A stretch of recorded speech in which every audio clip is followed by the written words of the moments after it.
तो गाइस बात करते हैं आज की वीडियो की। आज का वीडियो इंटरेस्टिंग होगा उन सभी के लिए जो इनिशियल स्टेज पे हैं, करियर प्लान कर रहे हैं, ऑलरेडी स्टेबल हैं या कहीं कॉर्पोरेट में वर्किंग करते हैं। तो गाइस आज का वीडियो काफी इंटरेस्टिंग होगा, वीडियो आप पूरा देखिएगा। आपको ऑलरेडी पता चलेगा कि इंडियन मार्केट में कंपनियां इतनी ग्रोइंग क्यों नहीं होती हैं और वो लोग चैलेंजेस फेस करती रहती हैं और वो आने वाले टाइम में भी उतना ग्रो नहीं हो पाएंगे अगर वो लोग अपना जो स्ट्रेटेजी है, प्लानिंग, अगर वो चेंज नहीं करेंगे तो वो वहीं स्टेबल हो जाएंगे और लोग ग्रो नहीं हो पाएंगे और उनके साथ में आप भी ग्रो नहीं हो पाएंगे। ठीक है, तो गाइस पूरा डिटेल में वीडियो होगा, पूरा देखिएगा गाइस। मैं प्रवीण कुमार, आपके अपने favourite YouTube channel Praveen talks पर। तो गाइस थंबनेल आप देख चुके होंगे कि why Indian companies not growing so fast. Okay, तो बात करते हैं सबसे पहले पॉइंट की। तो most of the time Indian companies में देखा गया है जो भी एज ए ओनर वहां पे वर्किंग है या फिर वो इतने टाइम से उस कंपनी को रन कर रहे हैं, बट उनके पास उनका जो वर्किंग कल्चर है वो उतना बेटर नहीं है। यहाँ पर या तो उनकी स्ट्रेटेजी में कहीं ना कहीं कमी है या फिर उनके पास जो ऑलरेडी इतने टाइम से 10-20 साल से जो एम्प्लॉय हैं वो लोग उतने बेटर, उनके पास ना तो कोई स्किल्स है ना कोई एजुकेशन है, ना या फिर उनके पास कोई ऐसी कोई और स्ट्रेटेजी प्लान नहीं है ताकि वो लोग उनसे डिस्कस कर सकें और कंपनी को एक अच्छे विजन की तरफ ले जाए, एक अच्छा मिशन उनको दे पाए, एक अच्छी बिजनेस प्लान वो दे पाए ताकि आने वाले 5-10 सालों में कंपनी ग्रो हो और वो उससे खुद भी ग्रो हो पाए। ठीक है, तो सबसे मेन रीजन होता है कि बाकी का वर्किंग कल्चर का, जिससे कि वो लोग ग्रो खुद भी नहीं हो पाते और कंपनी को भी उतने अच्छा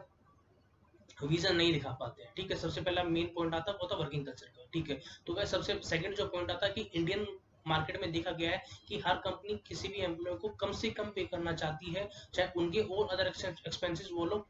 ज्यादा फुलफिल करें। तो उसी के चक्कर में पता कि एम्प्लॉय की जो प्रोडक्टिविटी है उससे बेटर नहीं हो पाती है। गाइस आप खुद भी जानते हैं कि अगर एक एम्प्लॉय सस्ते में आता है तो वो लोग क्या करते हैं, उसका जो आधा माइंड है प्रोडक्टिविटी की बजाय उसकी अपनी सैलरी के चक्कर में ही रहता है। तो उसके चक्कर में वो लोग अपना भी पर्सनली ग्रोथ भी नहीं हो पाते हैं। ठीक है ना, वो कंपनी को कुछ अच्छा प्रोडक्टिविटी दे पाते हैं और वो हमेशा डिस्टर्ब रहते हैं और वो हमेशा स्टेबल कभी नहीं रहेंगे। वो हमेशा एक दूसरी जगह ही जॉब सर्च करते रहेंगे और वो लोग कभी भी किसी कंपनी में स्टेबल नहीं होंगे। जब स्टेबल नहीं होंगे तो कोई कंपनी ग्रो नहीं हो पाएगी और वही हमेशा उसी एक पैराग्राफ, उसी एक ग्राफ के अकॉर्डिंग वो चलती रहेगी। ठीक है, तो सबसे जो सेकंड पॉइंट में जो मैंने आपको बताया वो आता है एम्प्लॉय की हायरिंग में क्या दिक्कत आती है, कंपनीज क्या प्लान करती हैं और वो उतना एम्प्लॉय से भी प्रोडक्टिविटी नहीं ले पाती। ठीक, थर्ड जो पॉइंट आता है वो आता है कि एम्प्लॉय को कैसे ट्रीट करें या एम्प्लॉय को कैसे वो यूटिलाइज करें। ठीक है, तो गाइस आप खुद भी जानते हैं कि कोई भी कंपनी अगर किसी भी एम्प्लॉय से वर्किंग करवाती है, उसका उनका working culture, working style change करती है, तो आप खुद भी जानते हैं अगर जो एम्प्लॉय जिस वर्किंग कल्चर में अगर प्रोडक्टिविटी दे पाता है तो उसको वही प्रोडक्टिविटी देने के लिए उसको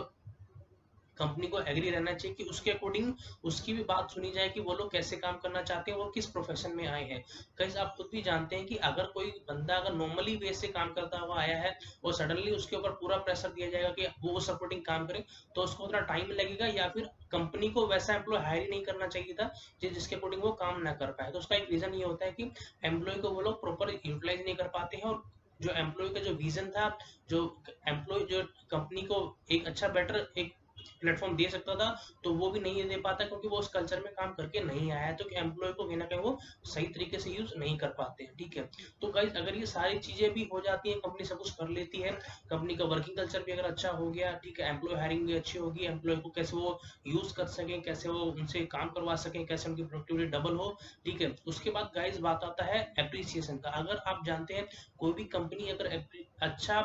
परफॉर्म कर रही है और वो अगर एम्प्लॉय को अप्रिसिएशन देती है और एम्प्लॉय की वैल्यू अगर करती है तो एम्प्लॉय भी कंपनी को वैल्यू देता है। ठीक है, इंडिया में क्यों कहा जाता है कि why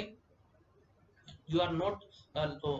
most of the India में यही कहा जाता है कि don't like your job like you,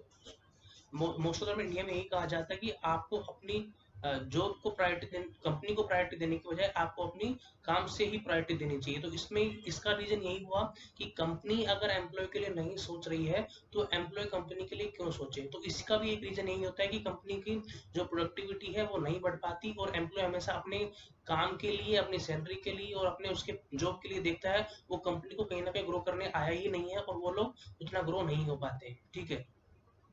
तो उसका एक यही रीजन है कि अगर किसी को सही तरीके से अगर कंपनी एप्रिसिएशन देती है तो उससे क्या एम्प्लॉय भी ग्रो होता है और एम्प्लॉय की जो प्रोडक्टिविटी है वो कंपनी के लिए भी डबल हो जाती है और वो लोग उस बेटर अकॉर्डिंग में काम कर पाते हैं जितना वो और भी कर सकते थे अगर उनको कंपनी एप्रिसिएशन देती। ठीक है, और एक गाइस फाइनली जो जो मैं आपको बता रहा हूँ कि कंपनी अगर इतने टाइम से रन कर रही है, ठीक है,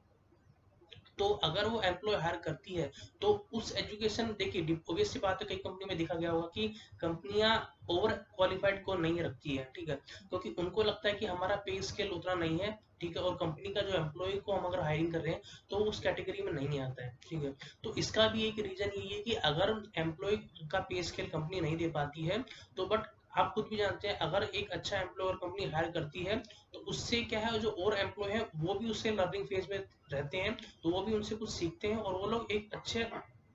प्रोडक्टिविटी दे पाते हैं। क्योंकि अगर सभी कैटेगरी के एम्प्लॉय सेम कंपनी में रहेंगे तो ना तो कंपनी ग्रो पाएगी और ना एक अच्छा एम्प्लॉय कंपनी में कभी इन हो पाएगा, और वो ना किस उनको लोगों को एक अच्छी गाइडेंस दे पाएगा, और ना एक